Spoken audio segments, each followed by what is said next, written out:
কাকু? আমাকে দেখে কাকু মনে হয়? হ্যাঁ, আমাকে দেখে কাকু মনে হয়? আমাকে কাকু মনে হচ্ছে? কি হয়েছে? কি বলছে ও? আরে আমাকে কাকু বলছে, আমাকে দেখে ওর কাকু মনে হয়।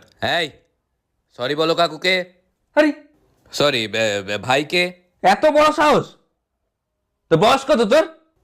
10। 10 বছরের একটা ধেড়ে ছেলে আমাকে কাকু বলা? আপনার বয়স কত? আমার 20। দেখ, 20? যত ঢপ, এত ঢপ মারবেন না তো। আচ্ছা ঠিক আছে, 25। আরে ছাড়ুন, আপনি আরো বেশি হবে, 25। 30। 30 আর বেশি করতে পারবো না, আমার কেনাই 25 পড়েছে। আমি কি জামা কাপড় কিনতে এসেছি এখানে? কত বয়স তো বলবেন আপনার। ঠিক আছে, আপনারও থাকলো আমারও থাকলো 35। এটা ফাইনাল, এর বেশি হবে না। তা বলে ও আমাকে কেন কাকু বলবে? হ্যাঁ, এরা 10 বছরের একটা ধেড়ে লোক, এরা 35 বছরের ছোট্ট ফুটফুটে চিরযুবক চিরকিশোর